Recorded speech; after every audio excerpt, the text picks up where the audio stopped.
I can remember when I first started on my journey of self-love, and I thought that I had to undo all the things that I didn't like about myself. And I spent many years trying to not be afraid, not feel bad about myself, not judge myself, things like that. And it kind of worked to a certain extent.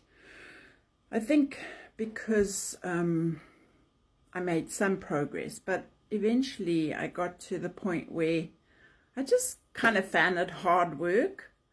And I thought, there's got to be an easier way. Surely loving myself isn't meant to be so hard.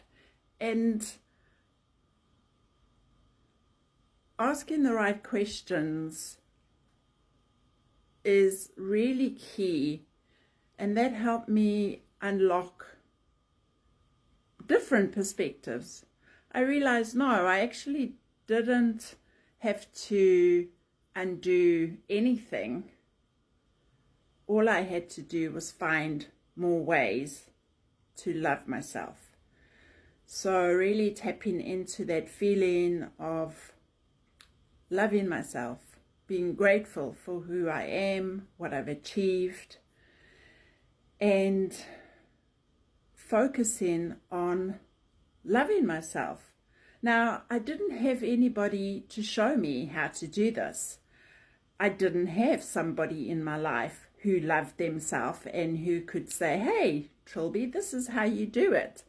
That's often what they say. Find somebody who's done what you do and then do it. But people would say to me, just love yourself, Trilby, but they wouldn't tell me how. And so I did it a little bit by trial and error. And that's okay, because for me, it's important to know what does and doesn't work. That's how we know. That's how I learn, through mistakes. And so I really started to just say, I want to love myself. And I would remind myself of this constantly. There's that question, what would love choose? And I started to really ask this. Every time I found myself in a quandary, I would ask myself, what would love choose? And what unfolded was simply amazing, simply very loving.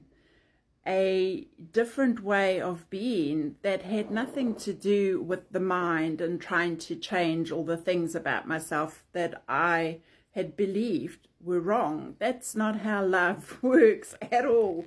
And I think this is where I struggled, because I kind of had this idea of what love looked like and how to get there. And as I've mentioned before, self-love is not a linear process. Absolutely not. And I think this is what confuses a lot of us. And because I have a very strong cognitive ability, I thought, yeah, let me do all the mindset work. Yeah, absolutely. There are mindsets and reframing that you can do. But love is a experience. It's a feeling. And the mind does not feel, okay?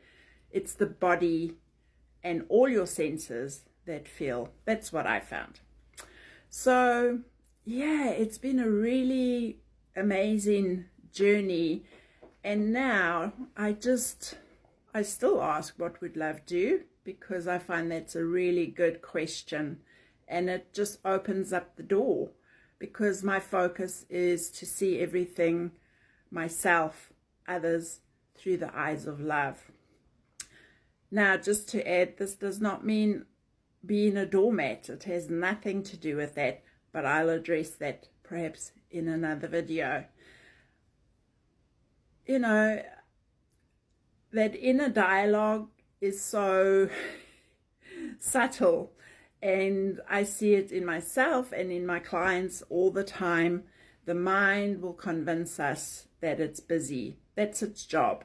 So it's also loving that about the mind, loving all aspects, and really I really like who I am. And so it doesn't matter what other people think of me.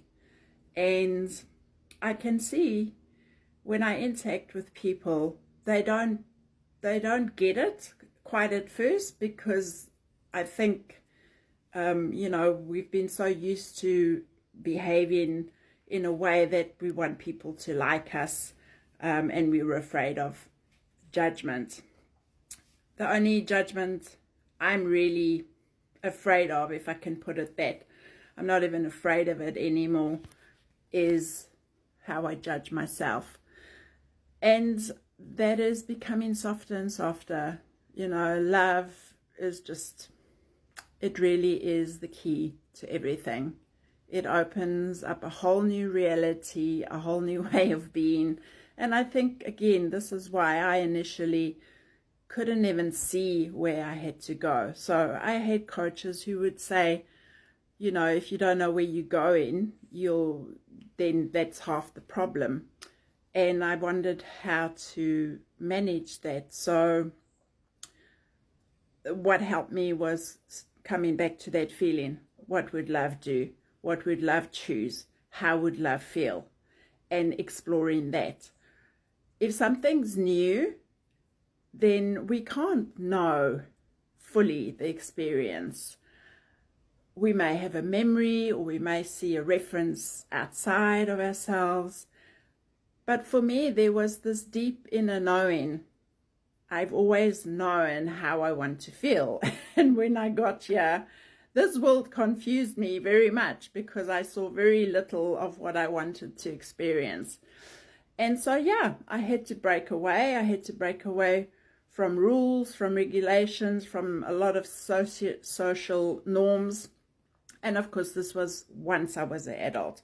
As a child, I struggled. I struggled a lot.